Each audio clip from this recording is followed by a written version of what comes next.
Hi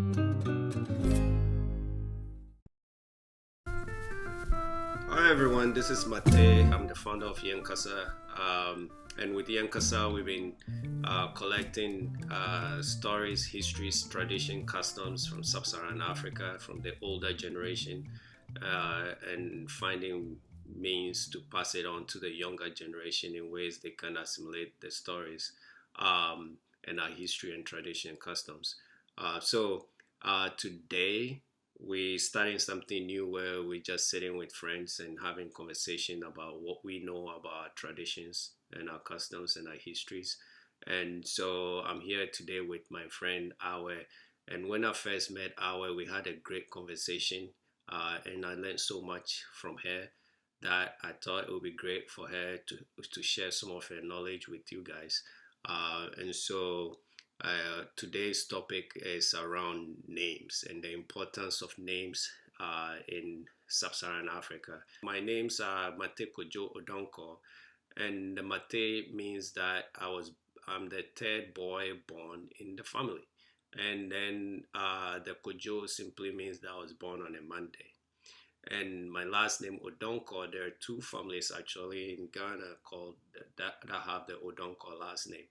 The one family, that's us from Dumasi Krobo in the eastern region, and then there's another family who are the Ga ethnic group in the Greater Accra region called Odonko.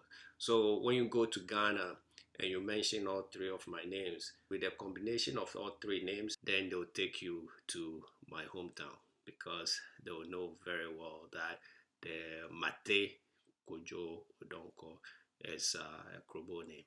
Let's just say I'll never get lost in Ghana, right? If I mention all my traditional names. So that's how important the names are. That's one reason why you should keep your traditional names. I'll have Aweh introduce herself, mention her names, what they mean, and some of the interesting things she has to say about names. My name is Awhuowere Wami. Everyone calls me by my nickname or knows me by my nickname of Aweh.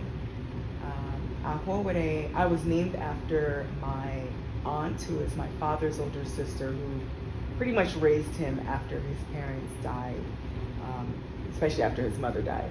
His mother died when he was young. And my mother recently told me that she's always wanted to name me Eruchi. The meaning escapes me right now, but my father won out and insisted that I be named Aweh or Awhuowere.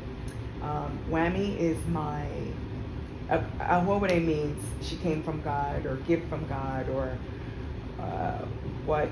similar interpretations, but pretty much I am someone or something that came from God, and whatever comes from God is a gift, and we accept whatever gift God gives us. And my family name is Wami.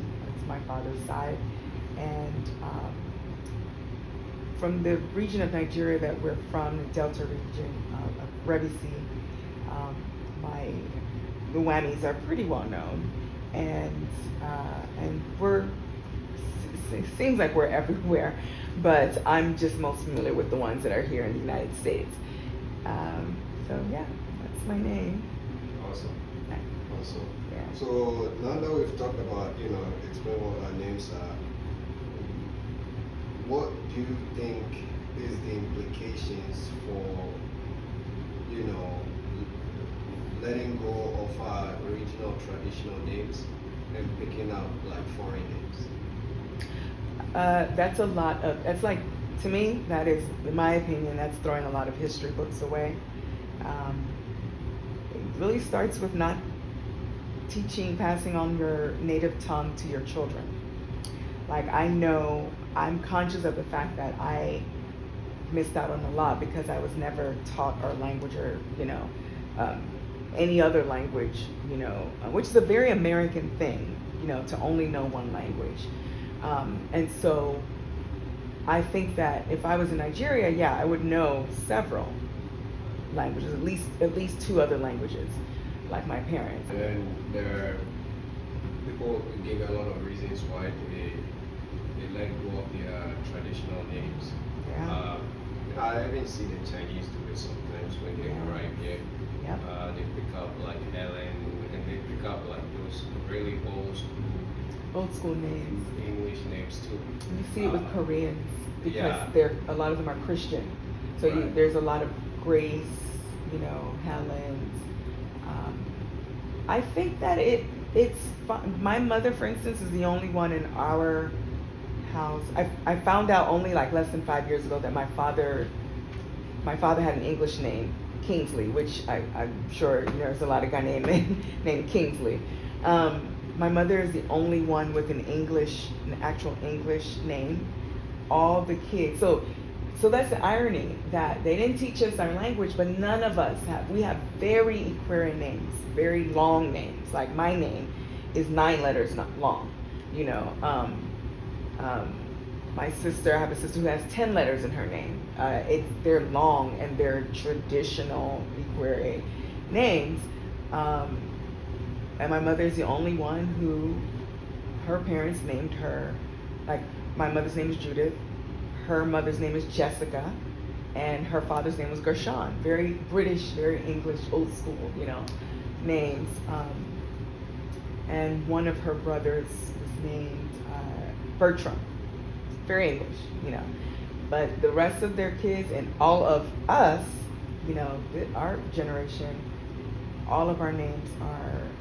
I see that though with kids born here to Nigerian parents. Some of them have English names, Juliet or whatever, but some of them, all their names are Igbo or Aquaria or whatever. It's a Nigerian name, which I like. Yeah. I mean, the whole thing about not getting lost. Yeah. So you, for example, I'm sure if you get to Nigeria and you're lost at the airport, you mention your name. Somebody knows where to take me. Yeah, they don't know which village to take you to. Yeah. At least you have a place to go. Mm-hmm. A place to go to. Yeah. I think it's important. Like for my son, I was like, you know what? He's getting full blown out traditional names. So I called elder and I was like, hey, what name should I give him? It's like, oh well, our clan the boys have 5 names to pick from, and so it was Mate, Nate, Awate, and 2 others. But I did not like the 3. And then I couldn't name him after myself. So, it was like Nate. So he's Nate, and he was born in one day. So it's Nate Kojo Odonko. So when I go somewhere like, what's your name, Nate? What's your name, Mate? Like, why? You guys intentionally? No, fine. But yeah, no, it's important. He is going here. But if he should get to Ghana, they'll take him somewhere. Yeah. They'll know take where him to somewhere. take him. Yeah. So I always think, people use Christian as an excuse, but I think you can still keep your traditional name and be a Christian. It's okay. Right. Because if you equate having this English name with being Christian, you're further, you are continuing that belief that Africans are demonic and African culture is demonic. So you're really associating with the culture, not the religion. The culture is making you want to name your kids Grace or Helen or Mary or whatever, and not the religion, because if you translate it into English, you're not naming your kids, take out Christianity. You wouldn't name your kids something evil or bad or whatever. Names mean something. That's why we have naming ceremonies in African cultures. It's a big deal. It's not a Western thing to have a naming ceremony. It's a very African thing to have naming ceremonies and all of that. And so, naming a child and involving your village, your people in naming that child is a very important life event. It's a life event. So then to go and say, oh, well, we're Christian, and, we can't name them our traditional names because we're Christian, you're implying that your traditional names weren't good from the beginning, because it's all about the meaning, because I've wondered, okay, well, I have nothing against the names like John or James, but what do they mean? Do you know the original? Do they have an original meaning? I can tell you what my name means. I can tell you what all my names mean, but I can't tell you what Judith means. I know that she was a person in the Bible, that's it. But what does Judith mean? What does the name actually mean? And is it an English translation of an actual Hebrew name? So to me it's just like, unless you can tell me the meaning, don't say that your name, because it's associated with Christianity, is better than my name because my name is not. I feel like my name is more pure because it's from my people and not from this conversion. Right. Right. Nothing wrong with it. If that's your name, it means something, right. to you. But as far as like the actual meaning, Right. A good example is like the Fantis in Ghana, and the Fantis are like part of the Akan people, but they're not part of the Ashantis. They're on the coastal side. The Ashantis are landlocked in the middle.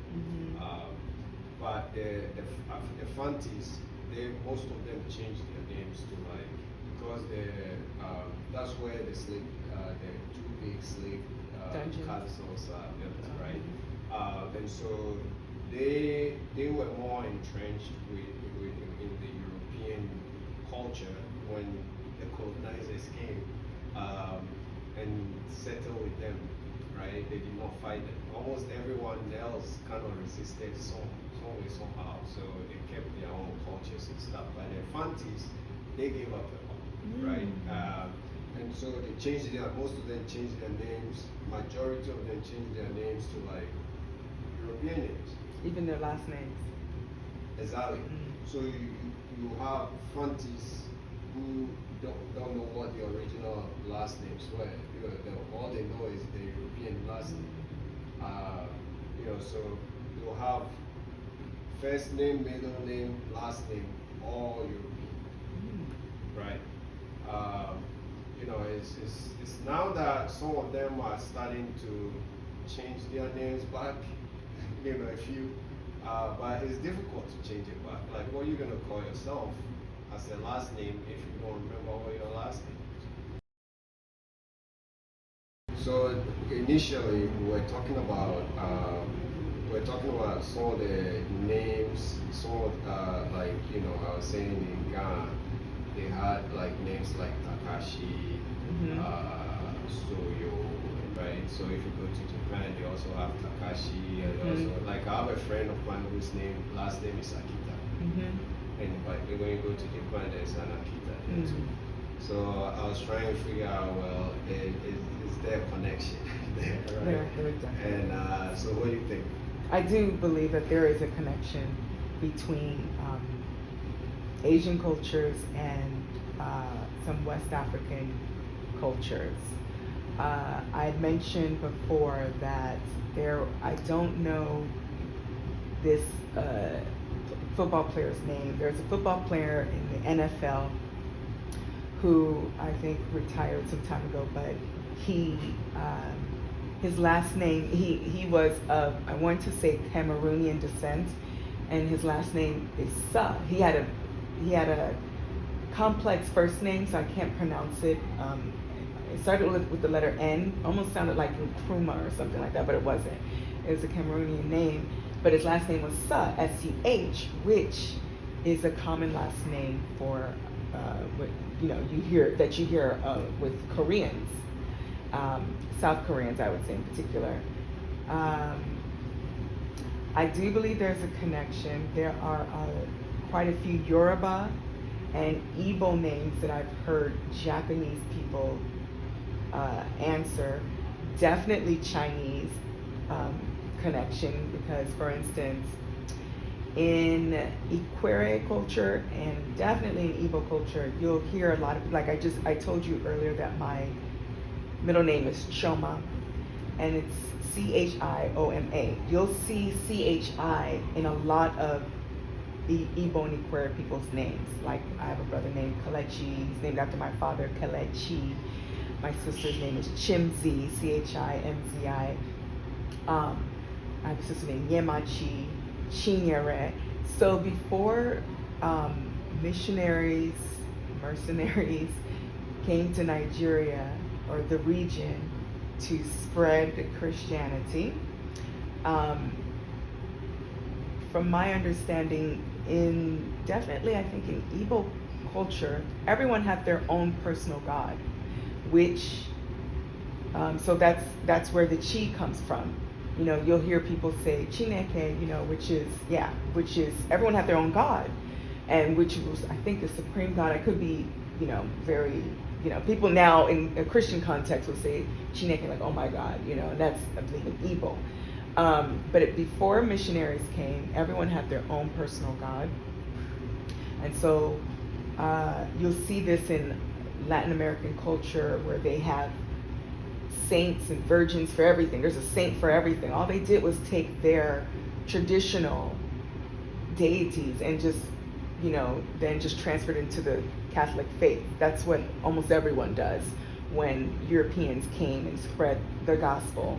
People just took what they're familiar with and incorporated it into whatever the Christian faith was. And so for Igbo people, you know, for example, a lot of people have the name Chi in their names because they all have their own god. In Chinese culture, you'll hear, and I love martial arts films, so there's a lot of energy or Chi and all that, and that energy means God. And so I've always truly believed that there is a Chinese Igbo connection, and there's a Japanese Igbo connection too, because there are so many names, Igbo names, that I have heard, and especially Yoruba names that I've heard Japanese people answer. And I've always said, oh, you know, maybe I'll do a project. And, you know, I knew I probably never would, but I was just so curious to know how that connection came about. Obviously, everyone knows that human beings came from Africa and then spread out. But I want to know about how it just seems so, it doesn't seem like something that happened at the beginning of time, but maybe just a few centuries, or, you know, maybe a couple of millennia ago, that people in Asia, Korean, Chinese, Japanese, migrated or immigrated from the regions of Cameroon, Nigeria, and Ghana, to Asia, and kept those names because it's more than a coincidence. It's just and it's pronounced the same. A lot of them are pronounced exactly the same. So, yeah. Yeah, no, I that's amazing. I just learned about that chi in the names. It's in almost, I think, all my siblings. I told you 7 of us. We all have a chi in our name somewhere. Middle name or first name has chi in it. That's awesome. Yeah. I love what you mentioned about the chi. I have a friend, and her name is Chi. But I know it's something Chi. She Nigerian? Yeah. And we just call her Chi. Yeah. So now I understand why. Yeah. Why that's going. I was called Chi Chi by some of my my parents' old friends when I was very young. I was, if you're a girl and you have a Chi in your name, you know, Chimzi, Choma. Chimzi is a unisex name. Choma, that's a girl's name. If you have a Chi in your name, someone's gonna call you Chi, or usually Chi Chi. It's gonna be Chi Chi. You're gonna be called Chi Chi. Because you guys were in a work setting, Chi was more appropriate, so she'd probably say, just call me Chi. I'm not surprised by that because, you know, that's also pretty common. But amongst family, usually family, people will call you Chi Chi. You know, if you're a female, if you're a woman with a Chi in her name, you know. Awesome. Yeah. So that's great because I've been watching a lot of samurai movies. I like that was Akira Kurosawa. So I watched a lot of his movies, and you know, the Asian samurai movies. And when you watch those movies, and then even the way they speak, and their and their mannerisms, you know, and the songs, Yep. you know, and it's just like you said, it's not coincidence. It wouldn't be coincidence, man. It's like, because it's there's so many similarities. I think it would be great for someone to research that. Mm. Yeah, the cheese everywhere, right? It's like Everywhere. we talk about the cheese everywhere. We don't think about Yeah. it. It's in our names, and It's amazing. Awhuowere and Igbo cultures, there are a lot of similarities. My parents know Awhuowere and Igbo, the languages fluently, and of course they know English. So those are the three languages I was saying in the beginning that they know, that they came over here already fluent in. And so there are a lot, like for instance, the name that I told you that my mother wanted to name me at birth, Eruchi, in the Igbo version of that is Oluchi, you know. So there's similarities. So that's why, even though we're Awhuowere, my only real connection to Igbo blood-wise is my grandmother, you know, who married an Awhuowere man, my grandpa, my maternal grandmother. But a lot of our names, you know, you'll see Igbo people, they're Igbo names, and they have, the chi is in almost, it's everywhere, you know. And maybe that's why I have such a strong interest in, it's one of my favorite film genres is martial arts, action, you know, Hong Kong cinema. Because I see so many similarities and inflection in their voice. So even though I can only speak and understand English, of course, my parents spoke to each other in their native tongue, and then with their friends, either they were speaking in Igbo or Awhuowere, depending. So you can hear a lot of, you know, the drop in their voice, the tone, the inflections in their language in these martial arts films. And whether Japanese, I watch Japanese, Korean, and especially Chinese, most especially Chinese, and you hear it, and maybe that's why. And then of course the names, and maybe that's why I'm so drawn to it, because it just sounds so familiar. It's so familiar to me, you know, even though I don't understand it. Yeah. But it's really not a coincidence. I know there's a connection. It's just someone has to find it and then link it. Yeah. And then even the connection between, you know, Nigeria and the Gans in Ghana. So the Gans in Ghana are the you know, I hate using the word tribe, the ethnic group. Me too. The ethnic group in Accra, the city, the capital city. So they dwell in the capital city. But some of the Gans came by sea from Nigeria. There's like similarities between the Gans and some of the Nigerians. I lived in Teshi, where it's like one of the little towns, right, in the Ghana towns. And even the looks, like the features, they have some of the same features as the Japanese people. It's amazing.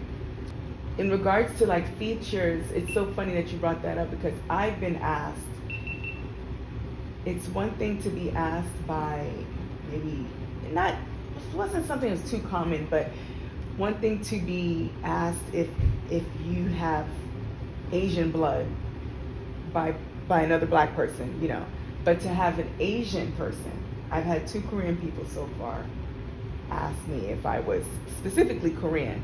Not are you mixed, or maybe they meant are you mixed, but obviously right. because I look different from them, but Right.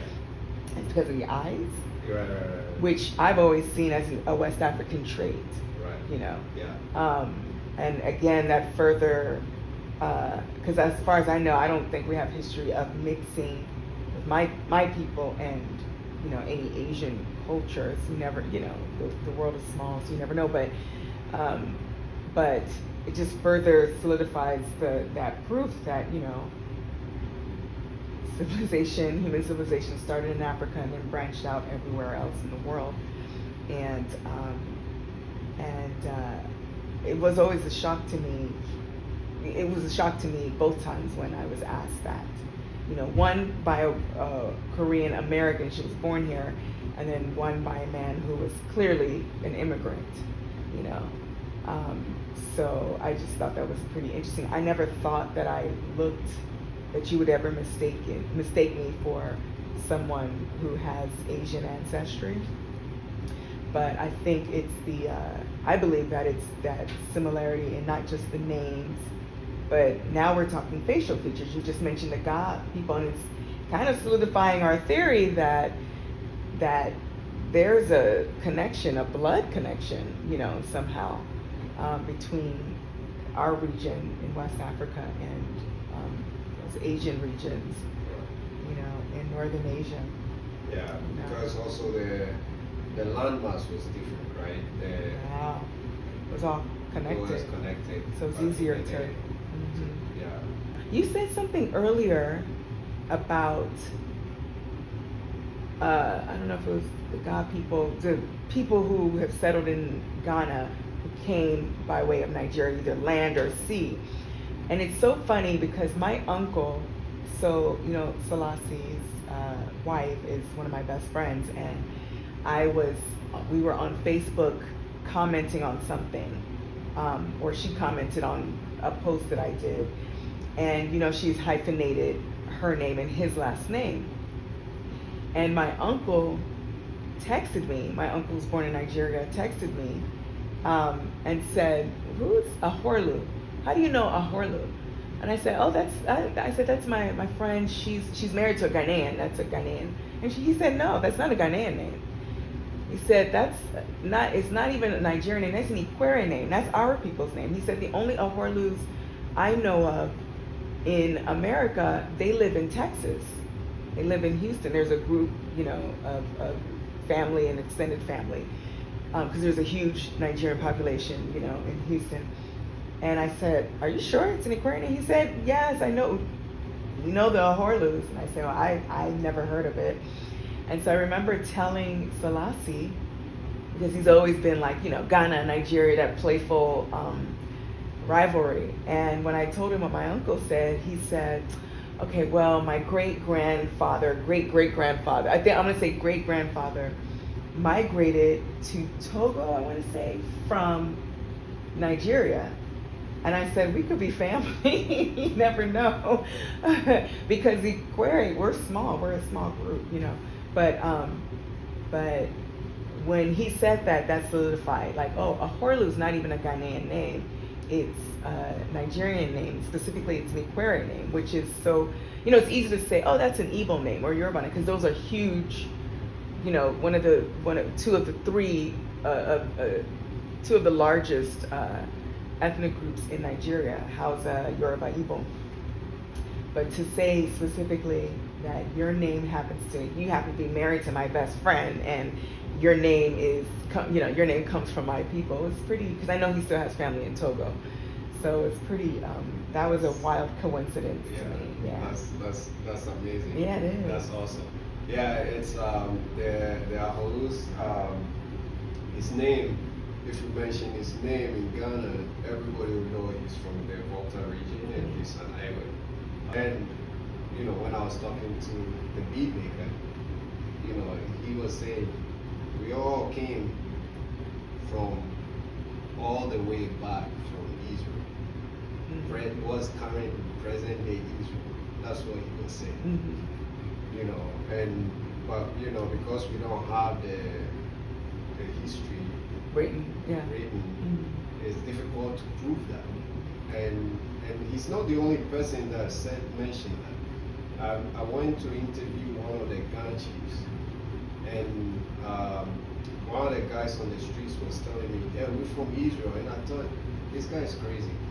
But, you know, another person is saying it from a different ethnic group, right? And when he's mentioned that, you know, the Awehs, the Gans, the ga-adangbe, the Progos, all travel together, it makes some sense. My mother told me that my mother's still very active in the church. I would consider her a Christian, and she said that there is a lot of, when read the Bible and you talk about, or even Jewish people today, those who consider themselves Jewish, whether they're Ethiopian or Jews in Israel, their traditions, maybe not their religious or holidays or religious traditions, but there's a lot of what they do. There's a lot in the Bible in regards to the Hebrews that my mother said Igbo people do all that. She said she grew up with, so on her Igbo side, because her mother is Igbo, my grandmother was Igbo, and she said so much of it is the same. And there's a faction of Igbo people in Nigeria that are Jewish, consider themselves Jewish, and even have, I guess because they are so far removed from their Jewish faith, their Hebrew faith, they have, I saw a documentary, I want to say maybe it was during the Pan-African Film Festival in Los Angeles, or it could have been something I saw on Netflix, but these Igbo people who, they take off on the Sabbath, they practice Shabbat dinner, they are participating in Shabbat dinners on Fridays and all of that.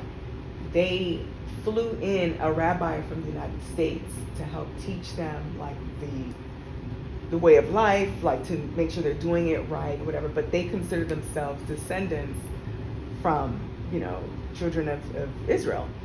And so it's funny that you brought that up, and that, I believe it. If they say that this group of people in Ghana, they say that they are descendants of Israel, or they came to Ghana by way of Israel, to Egypt, then maybe they did, because there is one, I've been hearing that about the Ifa religion of the Yoruba people, that there's so many similarities between the religion and ancient Egypt religion, scriptures, the proverbs and all of that. I have a sister, and we call her by her middle name. There's no reason for it. We just call her that for some reason. So in Nigeria, they don't name kids by the day they were born. No. So it's like yeah, I've always heard that only in reference to Ghana. I don't know if any other country does it, probably, but we don't do that. Well, I don't want to say all of Nigeria, because Nigeria has over 300 different, how it is. My people don't do that, from my understanding. I've never known anyone to be named by their day. It's always that it means something, like it's almost like a conversation. But never day of the week. Now there is a group, I don't know if they're called the Choir Board. There's a group on the southeastern part of Nigeria where in English, like I went to church with a man, his name was Friday. And that was his name, in English, Friday. So some people, and I knew a man named Sunday. I knew a man named Friday. They're from the same ethnic group, so maybe their ethnic group did that. But in English, they would call them their names. In English, their government names were Sunday, Friday, But I don't think I've ever heard anyone named anything else. As far as days of the week, it's always Friday and Sunday, and I have a strong feeling that that's a Christian connection. Friday being Good Friday, when Jesus died, I guess, and then Sunday when he was resurrected. And that's the only connection, because I've never known anyone named Monday, Tuesday, Wednesday, or Thursday, or Saturday. Only Friday and Sunday. So that's interesting. Yeah, and from that particular group of people, yeah. Yeah, because I know there was this soccer player called Sunday Owisi. But I never thought that was the reason. I think so. I'm almost positive that's what it is. But that explains it though. Yeah. I mean, that makes sense. And especially because his name is Sunday in English, not in his native tongue. They named him Sunday instead of whatever Sunday means in in his native language. So I'm almost positive it's a Christian connection. All right. It would really revolutionize the governments, but I think there's just too much selfishness, and sometimes you see there was a girl who went to Duke University, I think, Nigerian girl who got silver in rowing or canoeing or something like that. There was an Olympic sport before I believe the last Olympics before the pandemic, and she won silver. She wasn't getting any kind of support from the government, but she represented Nigeria even though she was born here. I don't know the girl's name, and I don't know if she went to an Ivy League or she went to one of those schools back east on the East Coast, but the Nigerian government gets to claim that win even though they refuse to fund it. You see that a lot.